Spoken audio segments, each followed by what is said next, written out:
All right, Francie. All Thank right, you for Enrique. thank you for coming.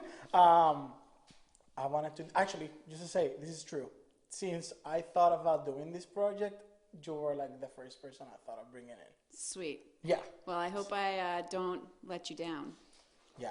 Hope you haven't built this up too much. Oh no no no, it's all good. So yeah, so just to give you a background, like in the first two episodes that we did, so like we already talked about like some of the MCG history and whatnot, but it was mostly from me and Jessica's perspective, right? Okay. So I kind of want to ask you like your perspective when you kind of like started at MCG, right? Sure.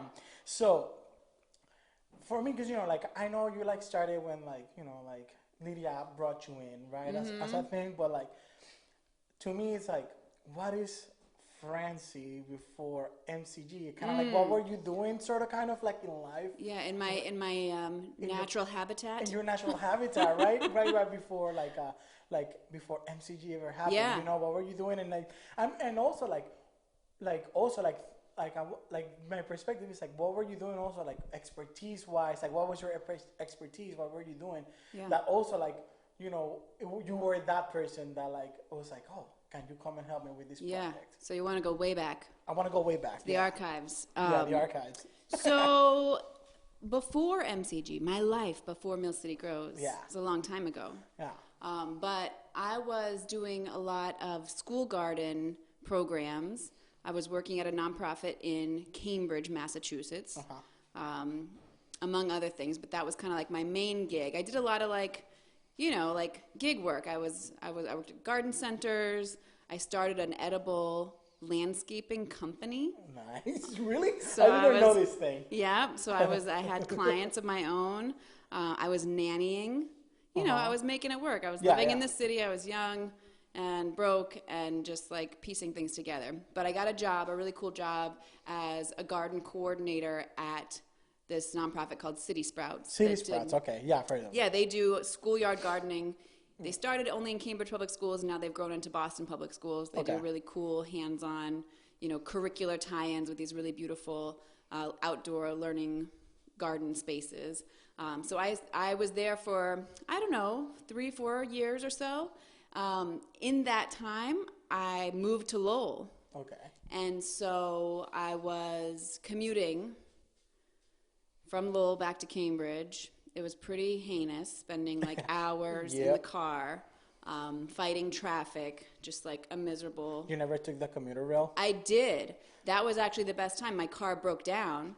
So Yeah. there was like, a month or two that my car was unavailable. And so I just did the commuter rail. I had a bike in Lowell, and I had a bike that I parked at the Medford train station. Yep. So I would ride my bike from Centerville to the Gallagher station, hop on the train, and I was doing the reverse Oh, commute. you were in Centerville. Yeah. Oh. Yeah, I lived in Centerville. So I came across the bridge, across Yeah, town, yeah. hopped on the train, got off the train in Medford, and then biked into Central Yeah, Square. because that was the only stop that would stop pretty much in Cambridge. Right. Yeah, the closest. So it was like a 5-mile bike ride into Central Square. And then my car was fixed, and I was like, I'm not getting back in the car. So I kept doing that. Yeah. And that was kind of like my seasonal thing. I Yeah, would do that. You didn't do the winter biking. No, Yeah, I'm me not neither. that hardcore. At least for a little Not bit. on Mass Ave, at least. Oh, no way. No. So yeah, and my life at that point, like I was married, no kids yet, but I was all about gardening. I loved food, I loved cooking, I loved growing food. So I was, experimenting in my own home garden, doing all this work with, school gardens, growing different crops, learning a ton, taking different courses, also working at the garden center at the same time, really like expanding my knowledge of like perennials and native plants and kind of getting out of like the food crops, but really looking at kind of the wider, horticulture world. And then doing my business, it was called Garden of Eating. Garden of Eden. But eating as in eating food? Yes. Okay. I like that so much. It was called Garden of Eating, and I had, a handful of clients, and I would help them put in, a lot of people wanted raised bed gardens, and they wanted to be able to grow vegetables in their yards. They wanted some fruit trees. They wanted some, raspberry or blueberry bushes. And then I had people who wanted like native plant gardens too, because they wanted to support pollinators and support wildlife. And so that I kind of grew from just focusing on the edibles to also incorporating natives and perennials and kind of creating a really, balanced ecosystem, because all of that factors into the well-being of your vegetable garden. You got to have all the systems in balance there. So that was a really like fun learning time for me. I was doing a lot of experimentation, a lot of just like going at it, trying things, failing a lot, but having, a growth mindset about it. Like, okay, like that was interesting. I learned something new. I won't do that again. That's awesome. And then, I got to a point of really like the commuting lifestyle was just like, it became absurd, And at that time I was roommates with Lydia.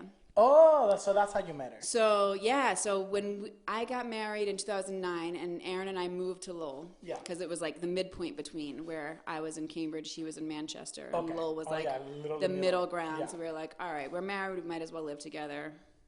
Let's hang out in Lowell.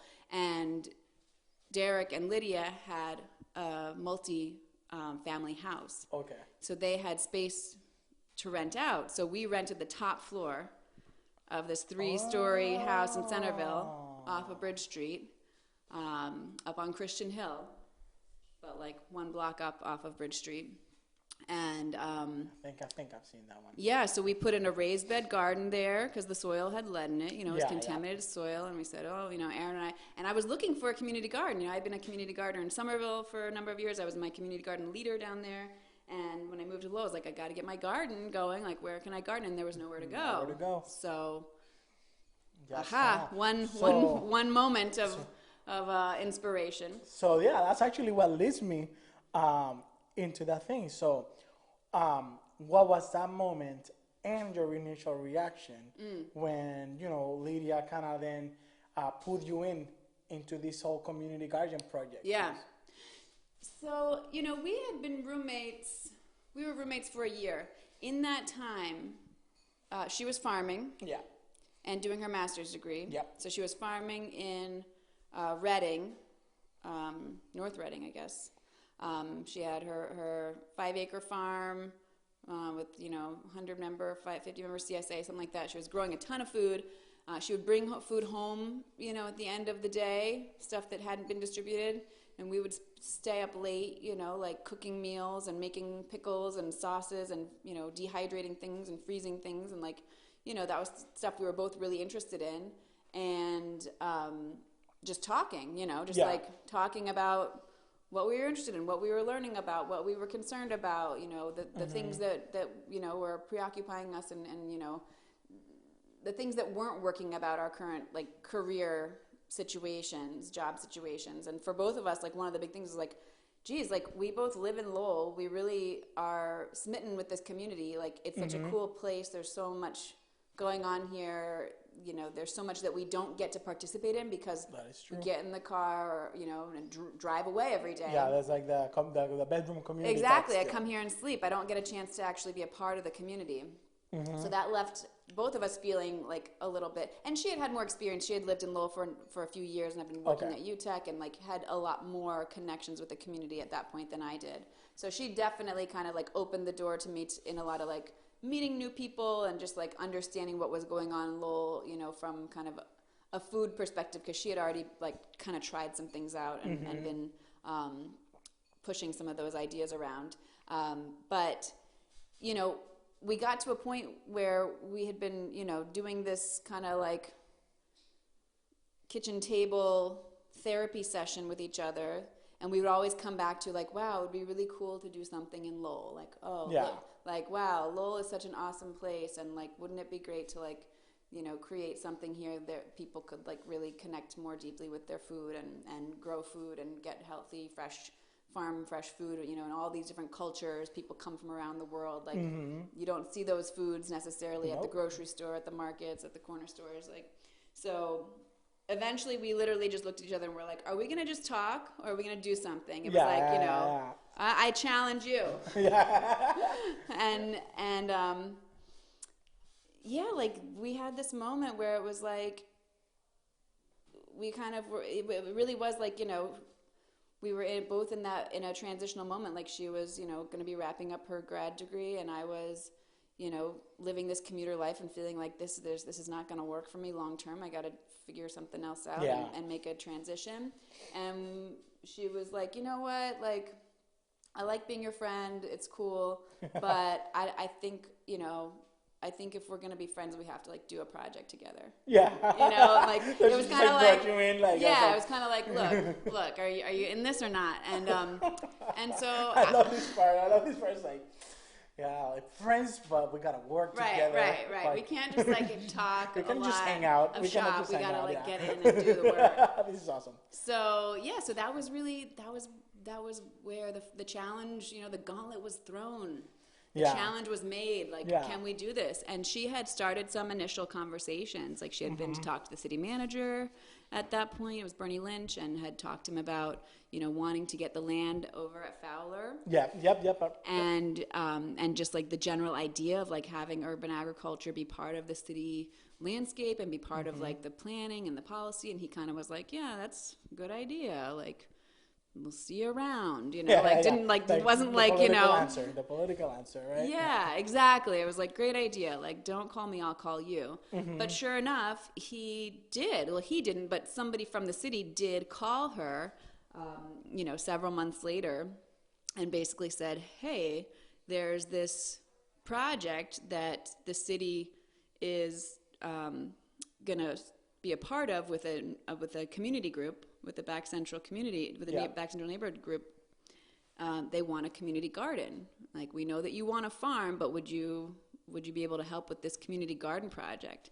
And Lydia called me and she's like, what do you think? And I was like, yes, let's do it. Like, it fell on our feet, we had been talking about it and kind of like, starting to think about how, and like we had actually started like, making a logo. We had a different name at that point. Oh, really? What was it?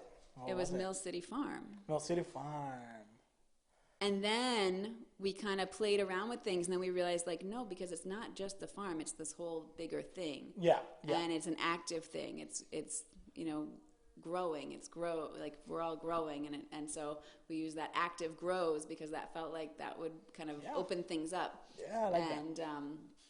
And so we started going to these meetings with the neighborhood group and with the, city officials from the planning department, talking about, like, what is this garden project going to be like? Who can participate? How does it work?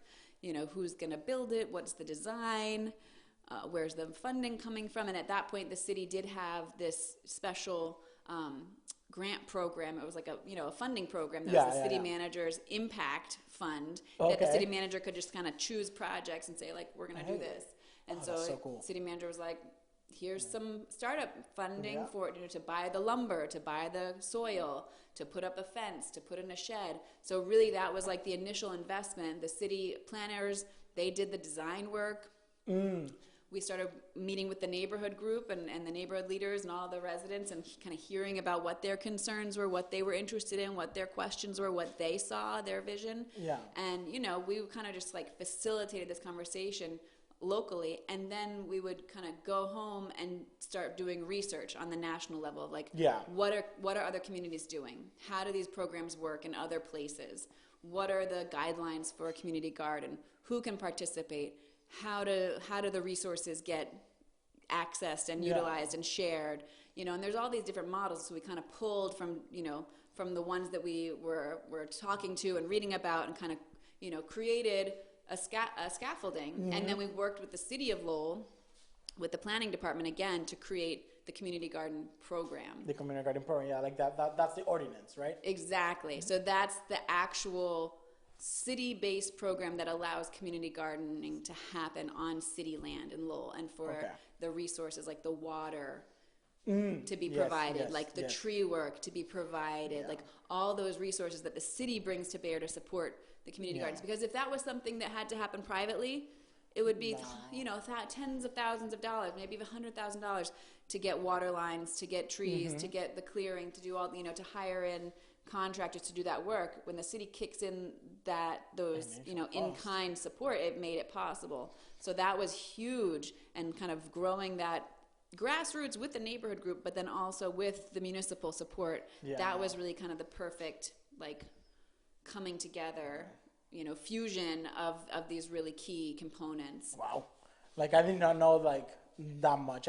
Like I knew the part about, like, the, like, what's the word? Like, what you were saying, like, that there's, like, that community garden program in the city, but I didn't know until this very moment that MCG helped create that. Yes. Like I thought it was like they had just written this, Right. and then they asked you, hey, we have written this.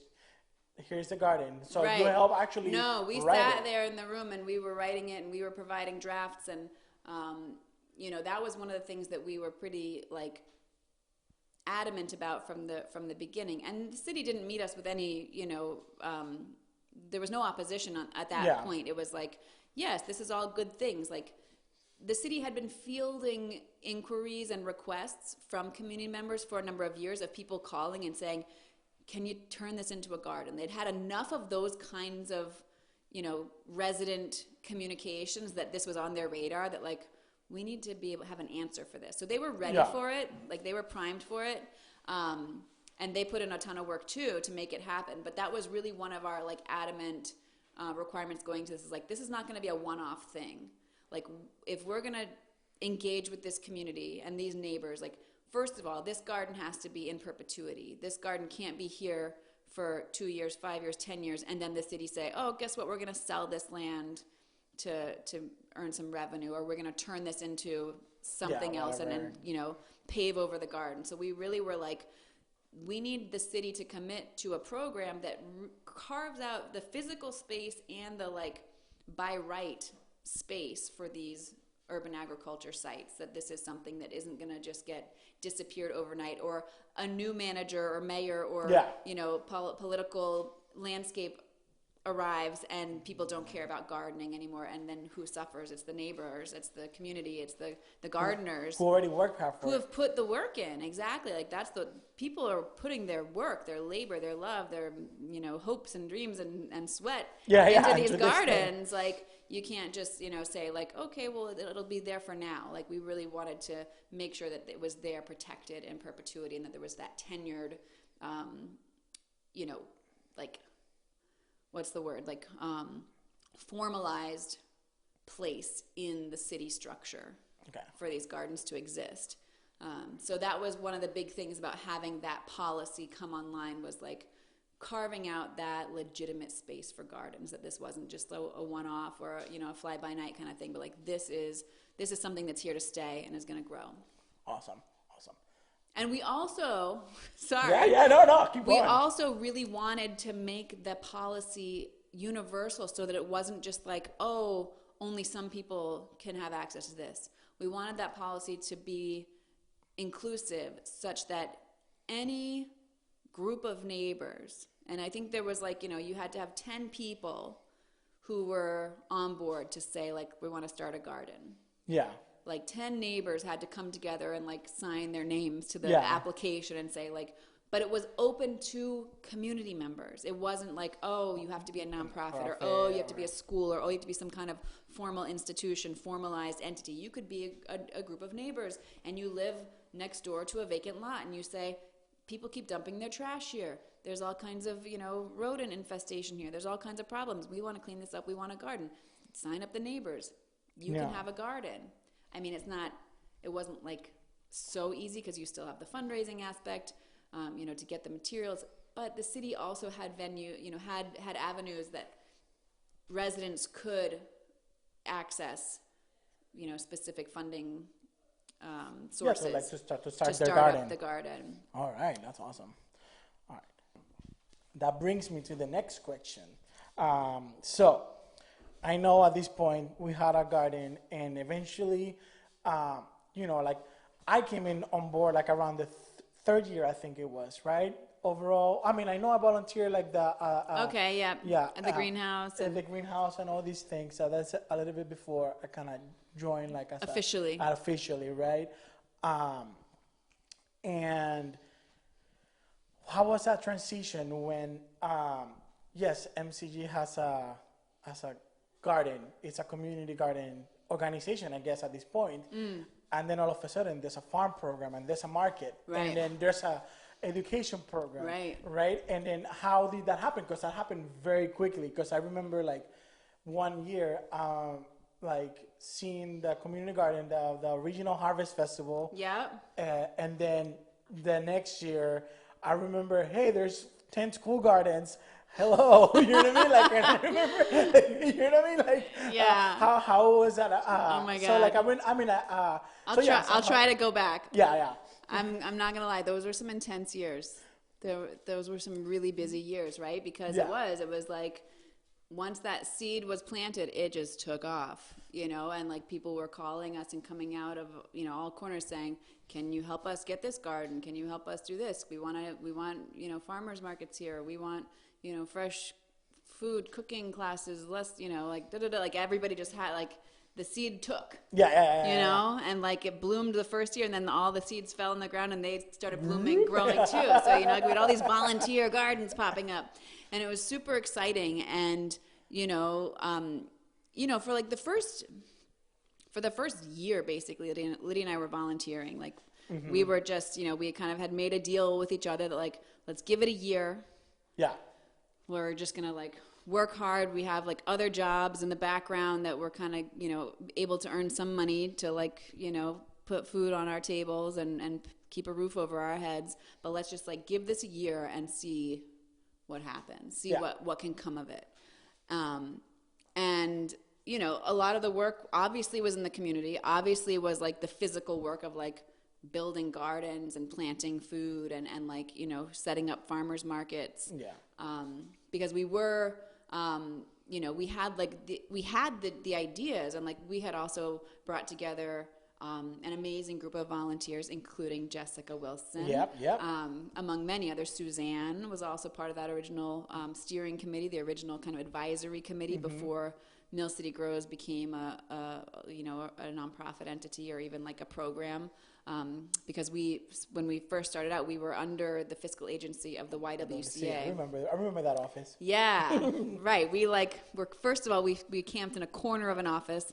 Then we took over the whole office. Then we moved into 2 other offices, and at the final point, we were like taking over the whole office, and we were like, we gotta go. We're like really cramping everyone's space in here, and we had hired some people, and it was just we were all literally on each other's laps.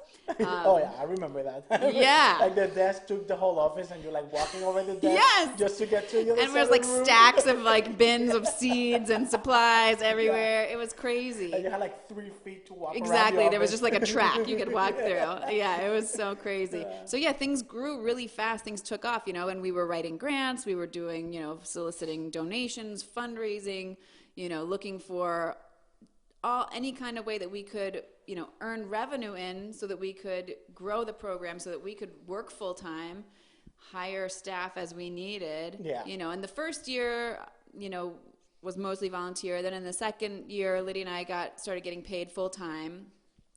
And then by year 3, that was when like interns started coming in, and we started getting like more helpers, more dedicated volunteer, but kind of next level volunteer interns. Yeah. And, we worked with UMass Lowell to get interns. We worked with Middlesex Community College to get interns. Yeah. We had people literally walk in off the street like you, Enrique, and say, I want to help out. What can I do?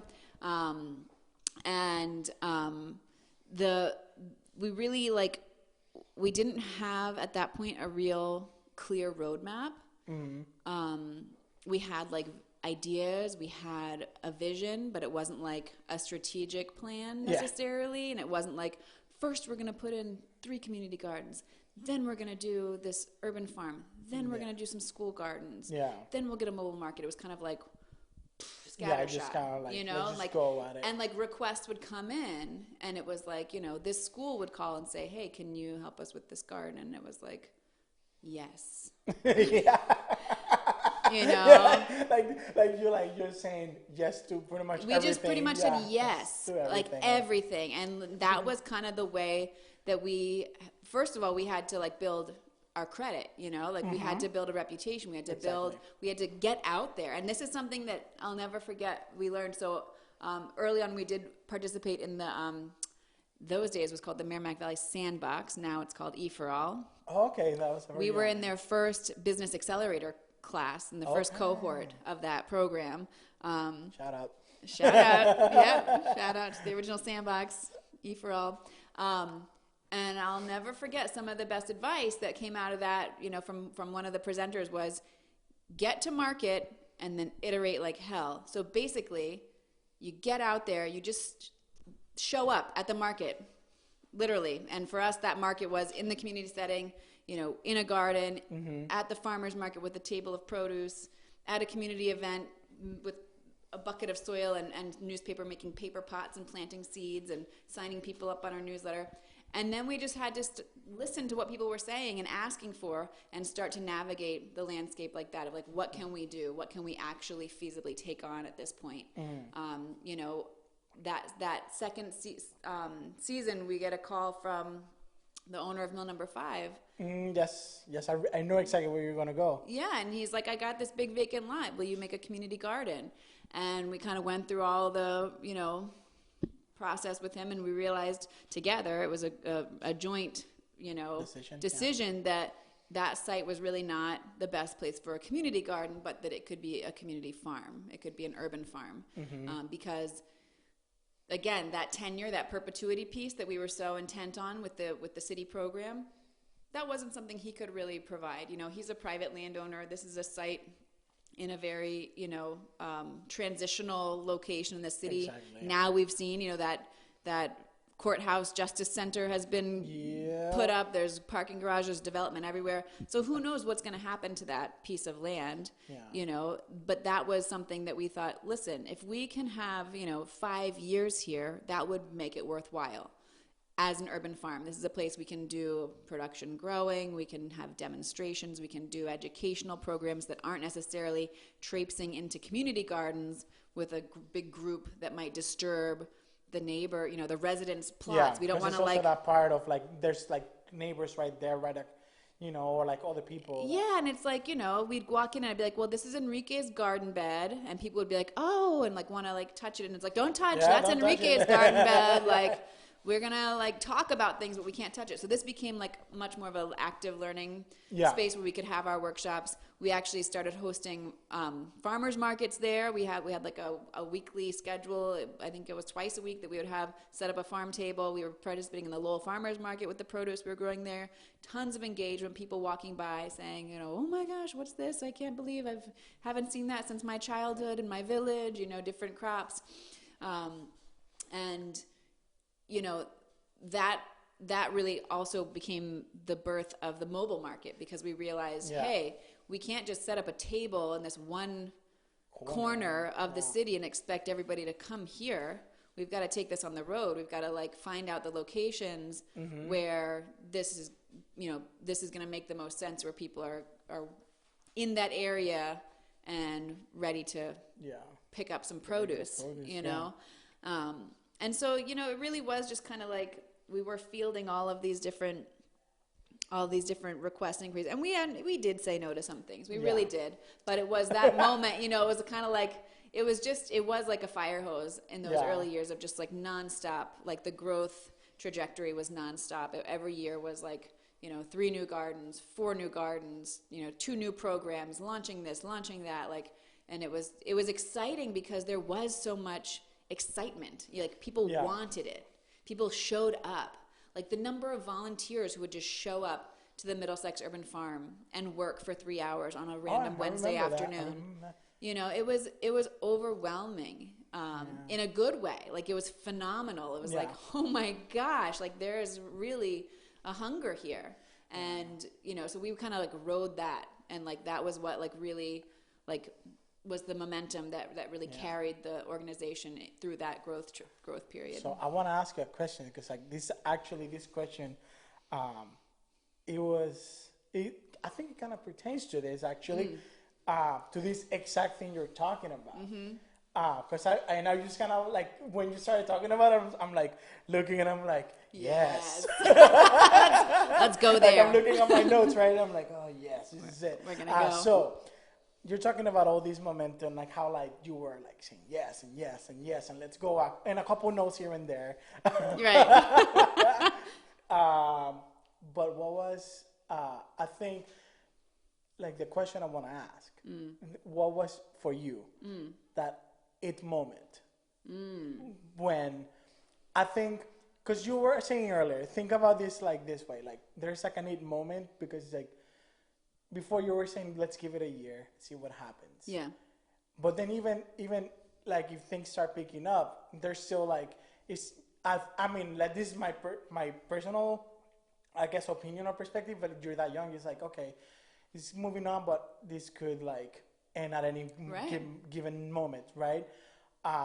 But then like when was that in moment or like when you were like wow this is bigger than that? Yeah. Like if you had like if there's like I don't know, like if there's like you have like that kind of like whoa moment, I don't know, like well there's a couple of them, right? I think that those things happen like in waves, you know, like they happen like in chapters, like you know, like I feel like the first it moment for me was the opening day at Rotary Park of the first community garden.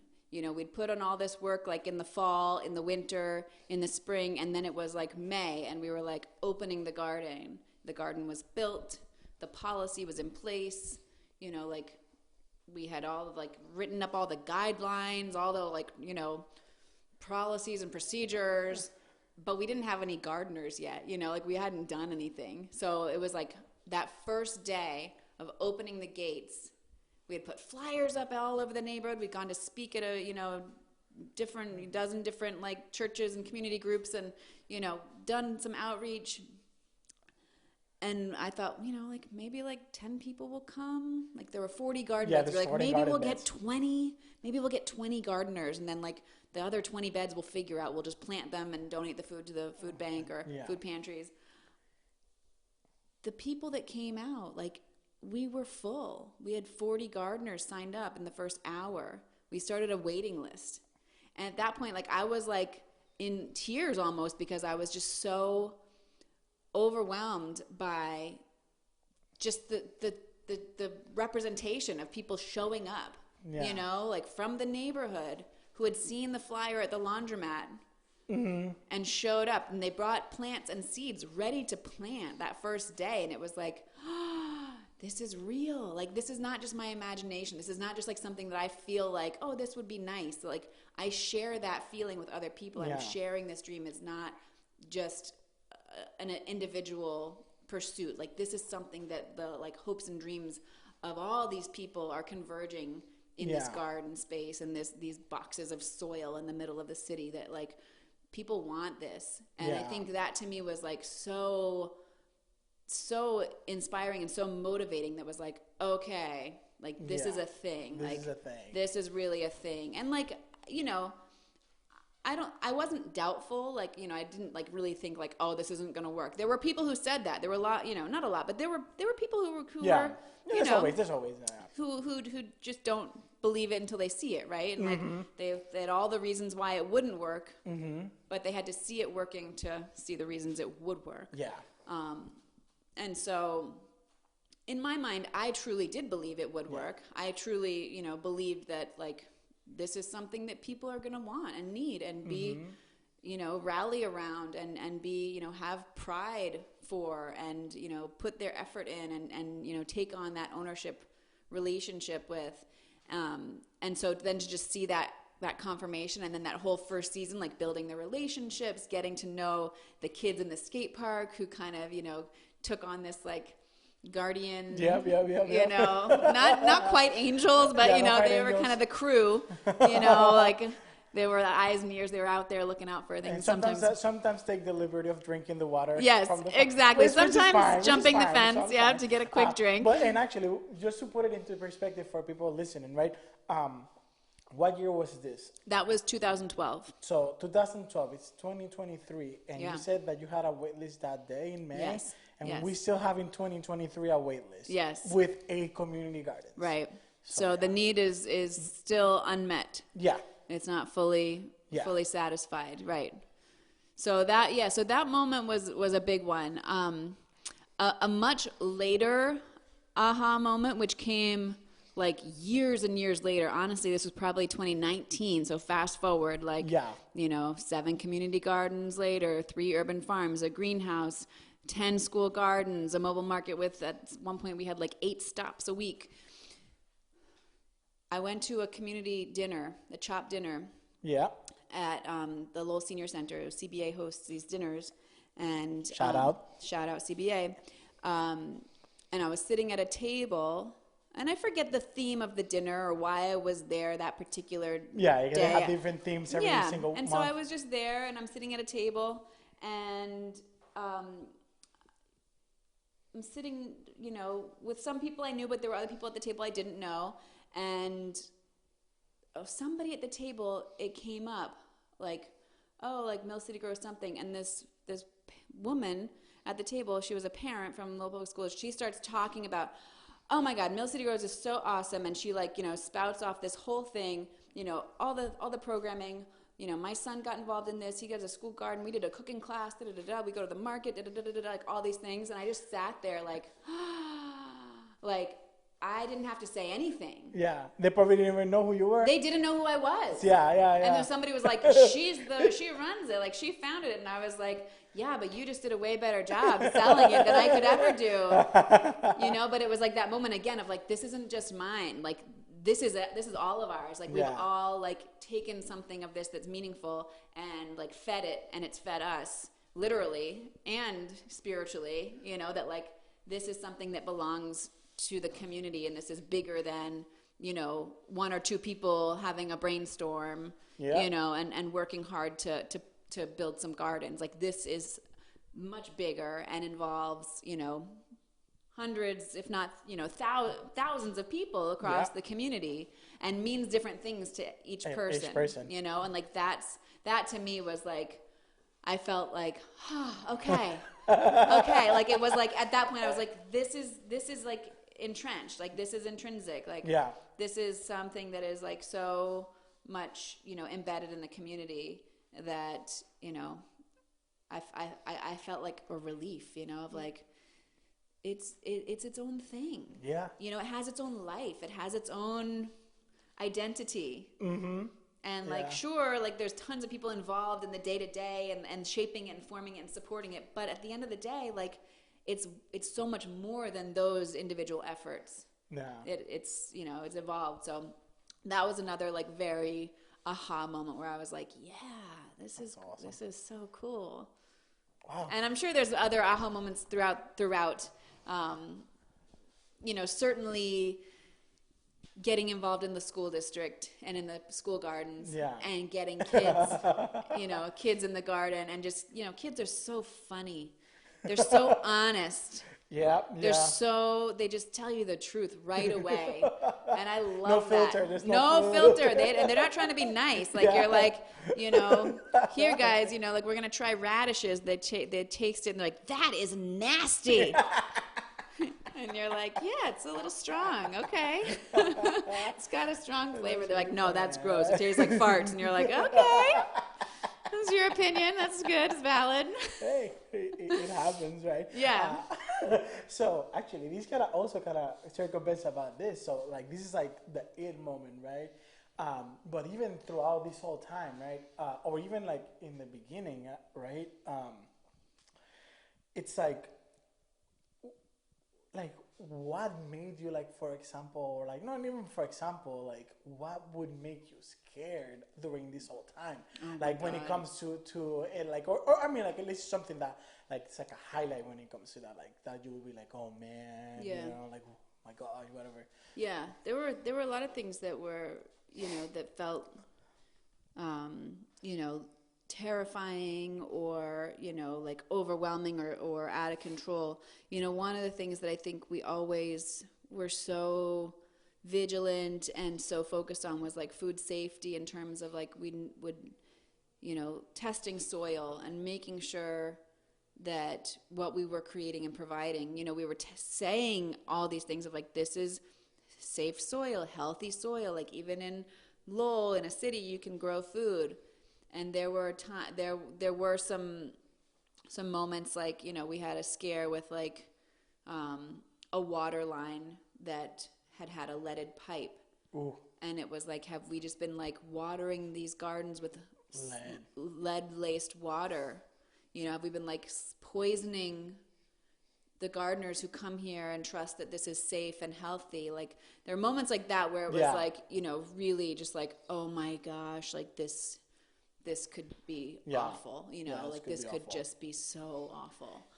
And certainly, you know, like incidents with neighbors, you know, conflict with neighbors, with gardeners, stuff like that, you know, it's hard to get through, but you know, there's always a learning opportunity there.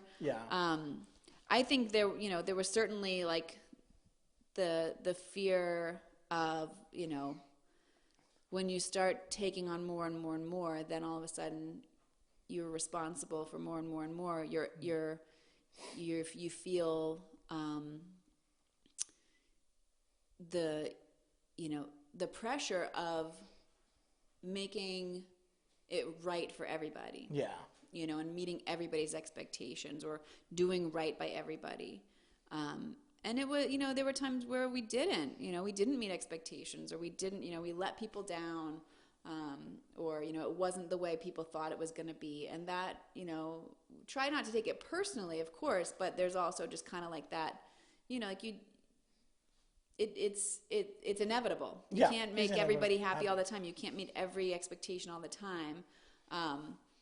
But, you know, there is kind of like, once you get to the point, it's like, well, we can't stop, you know, like we've already gotten this big, you know, we've already built, you know, 3 gardens, we have to build 3 more. We've built 6 gardens, we've got to get 3 more, like, you know, and it's kind of like, well, when does it stop? You know, like what is the natural limit here? Like, when do we go from being, you know, a force of innovation and, you know, empowerment and grassroots organizing, and, you know, from that to being like the big bad institution. You know, that's like, these are our rules and policies, and you don't like them, you can go somewhere else. You know, and like we certainly have had moments of doing like that. You kind of can't avoid that, and at the same time, you do want to like be aware of that, of like that identity shift. And it is, you know, it's going from startup. When you're a startup and you're scrappy and you're just doing everything and you're iterating like hell and you're throwing everything at the wall to see what sticks and trying things and saying yes to everything, and then you get to a point where you're like, we don't do that. We say no. We have boundaries. We have to protect, and we have to care and think about the staff and the members of the team who are doing this work on the front line and coming in and saying, this doesn't work. This isn't sustainable. I can't do this. Or like I'm exhausted or something like. You know, this is too much. This is too difficult. I need more resources. I need another person doing this. And so, you know, leading the organization, you hear all of those things, and you really have to, you know, respond and be responsible for the team. You know, so it's kind of balancing the, you know, responsibility to the external partners, who are also the internal partners of the community. You know, you're also the community is your ultimate, you know, partnership. And sometimes it's like both at the same time. Exactly. So navigating some of those were there were definitely some you know, scary times in there. But I would say the community in Lowell is supportive. You know, the network of, you know, nonprofit folks are very collaborative. Everybody wants to work together. Everybody wants to, you know, help out and be a part of things that are working, and say, oh, you've got resources to share, we'll put them out at our food pantry, or you've got, you know, cooking classes going on, we'll promote it in our neighborhood meetings, or, you know, like there was a lot of that sense of like interconnectedness too. So I think that that always kind of helped like balance out the, you know, the anxiety part of things. It's like, okay, sometimes it feels like you're in it alone, but you're really not in it alone. So I totally feel you. And actually, because this is kind of like the kind of like the part, right? Where are we in our? We already did the low. We're gonna go back to like the upswing. Okay. I mean, like it's things that people, you know, you need to, you know, like understand, right? It's like it happens everywhere too, but like, you know, it's also great to hear them. But now, what are some things that like in retrospect, or even up to this day, right, that you were like, are very proud about that what you've accomplished. Yeah, like looking back at the history, like look at the MCG history. Like, what are some things that like you're like are very proud of? I do think that, and this is my perspective as a gardener, somebody who loves having my hands in the dirt, and somebody who loves the tangible satisfaction of growing food that you can then eat and share and sustain yourself and others with.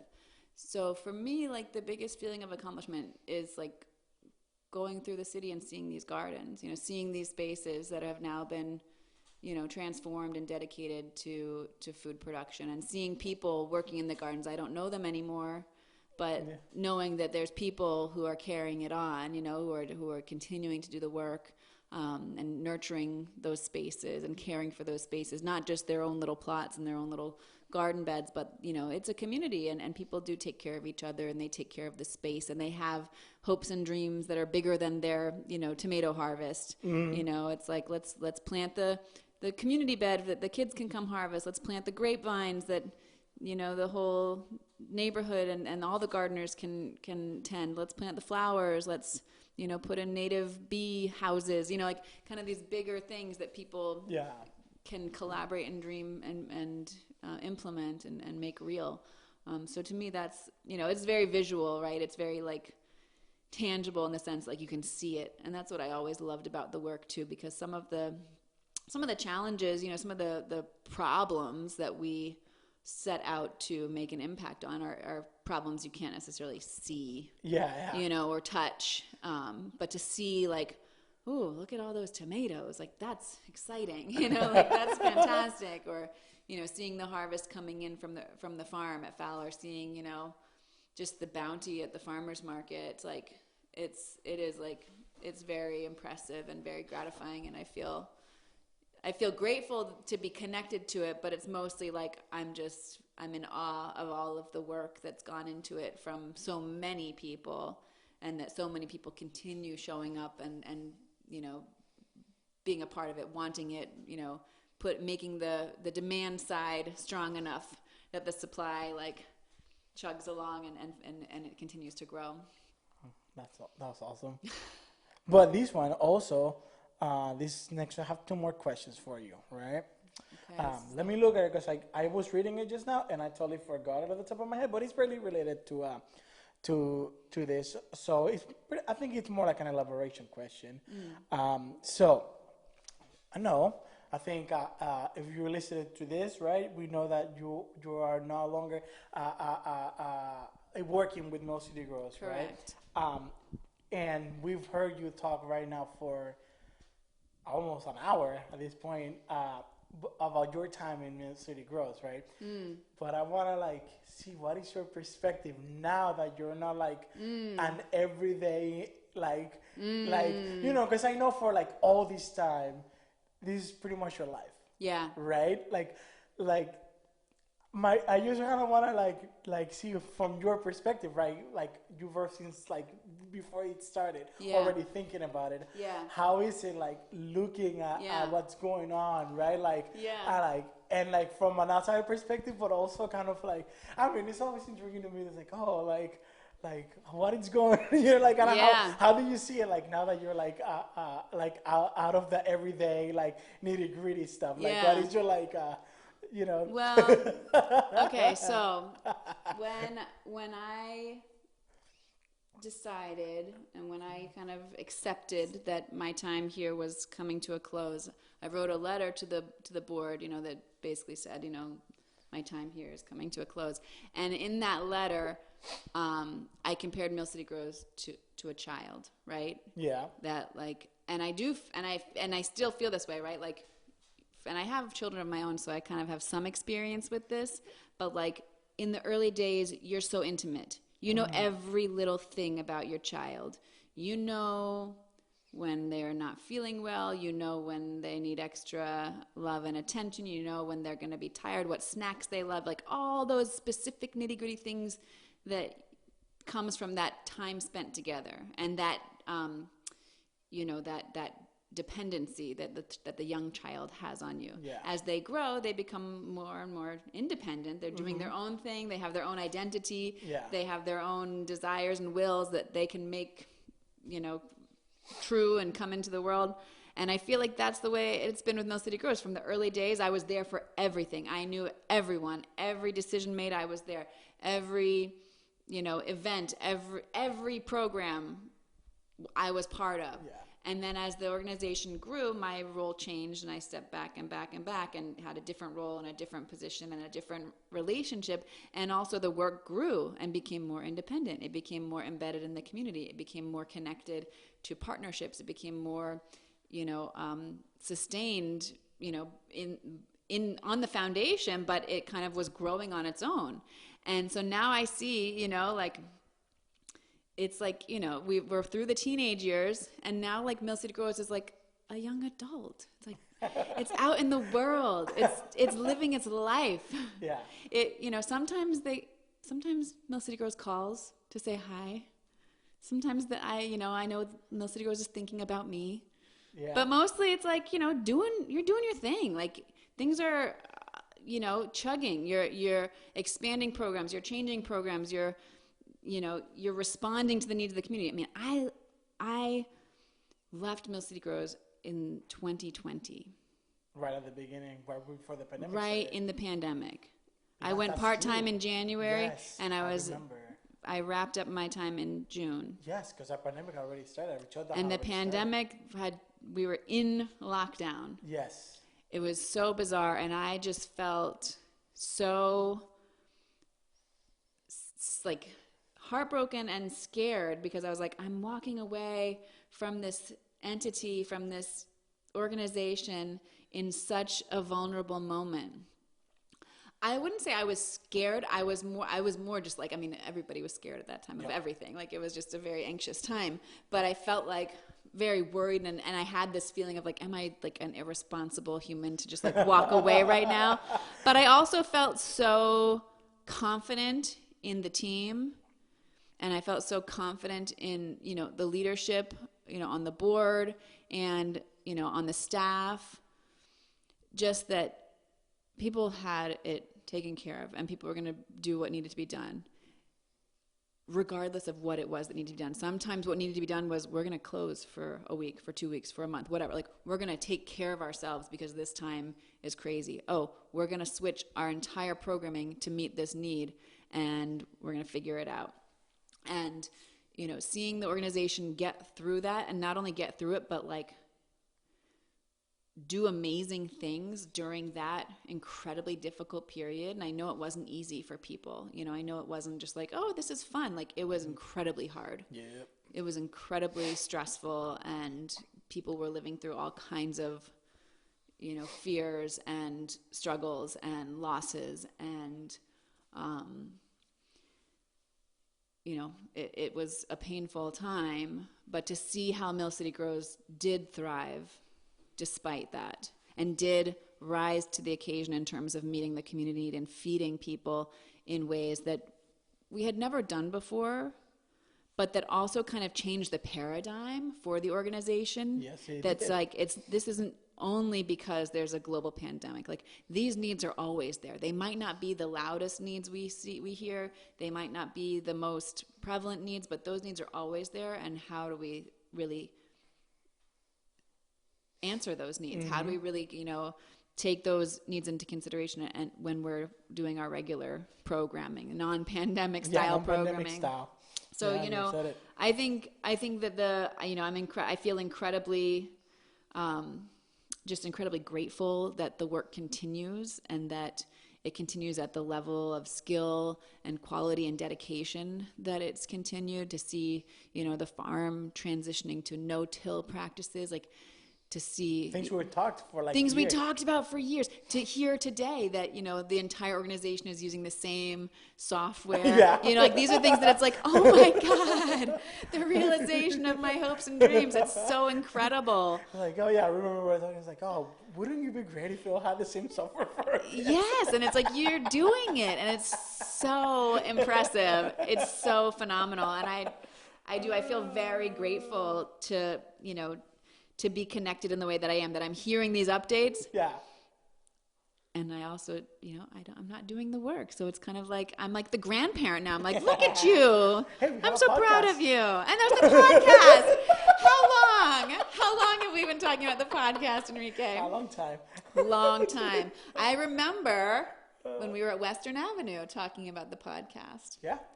Yeah. Yeah. So it's phenomenal just to see the organization continue to grow and change and, innovate and do things that we've been talking about for years, and to do totally new things, to do things that are fresh and coming out right now, because it's, this isn't long-term planning, but it's right now. Yeah.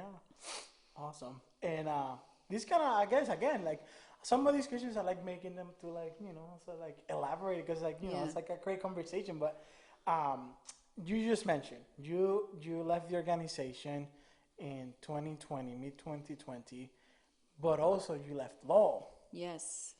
Right? But I know you left Lowell, but right now you're in Lowell.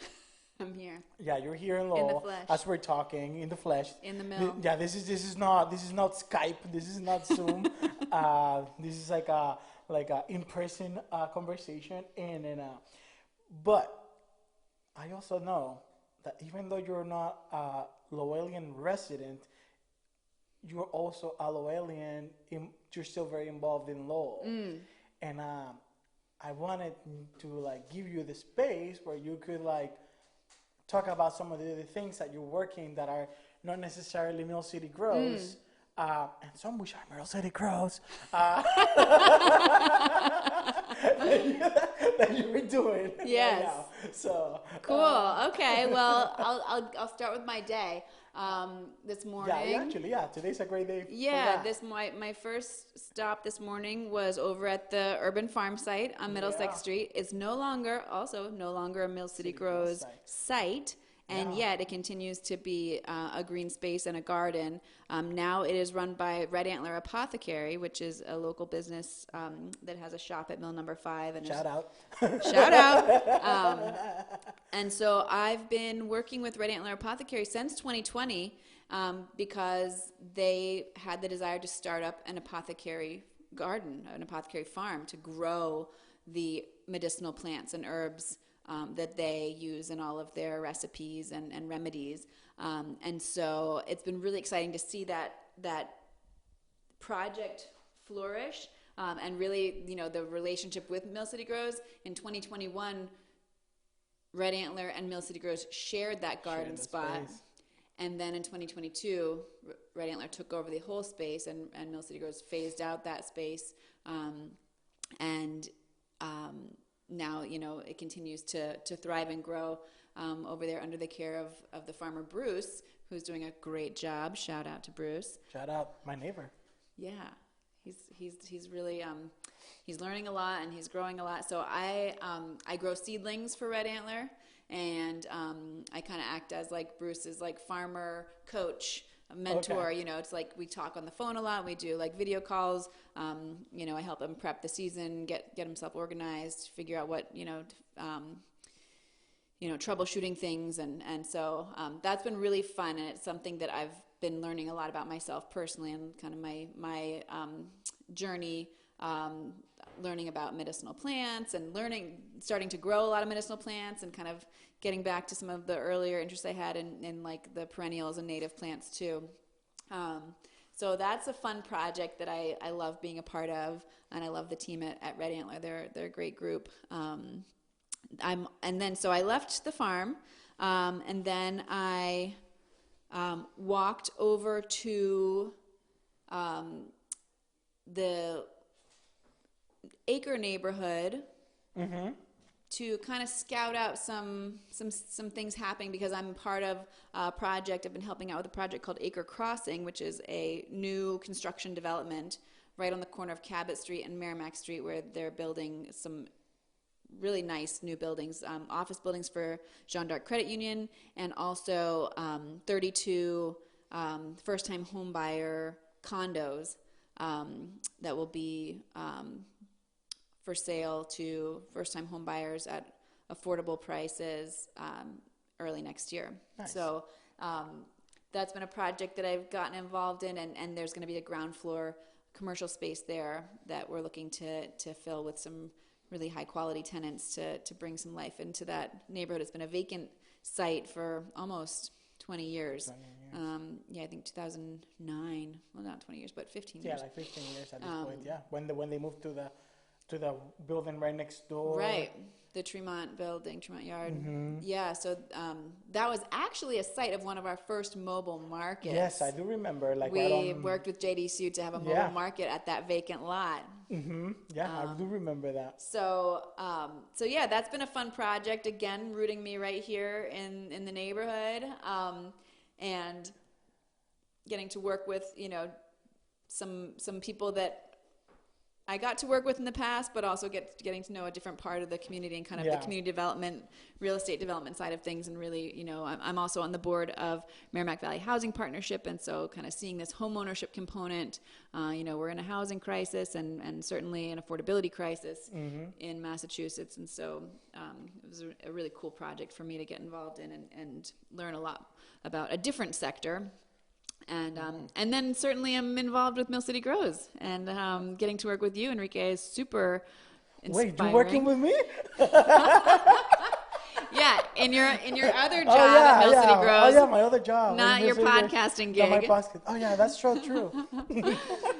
Yeah, so getting to work with Enrique in his role as the associate director and really overseeing all the advocacy and policy work around food.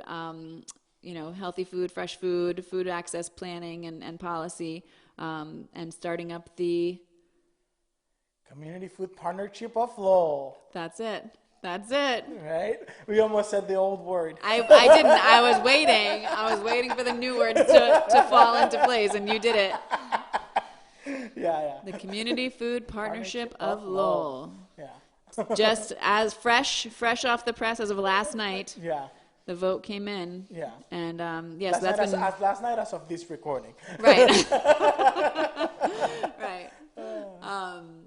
So that's been really cool to see, the work kind of continue to grow and change and take on these new areas of really jumping into policy and advocacy around food sovereignty and food justice, and kind of the grassroots organizing that needs to get in behind that to really make a difference in, again, creating long-standing, in perpetuity policies and practices that root food justice in the community. Awesome. Is there anything else you would like to add? Because I ran out of questions. That's all you got? And that's all I got, Francey. Well, I think I'll leave it there, Enrique, until the next round. Oh, thank you so much. You're the best.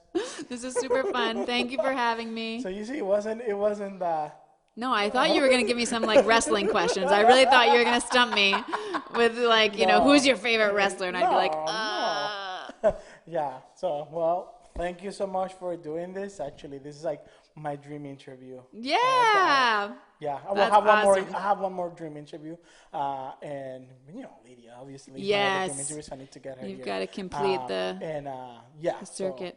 So, thank you so much for doing. Well, thank you for having me, and it's a pleasure as always being back in the hood. All right. Well, see you later. Bye. Bye.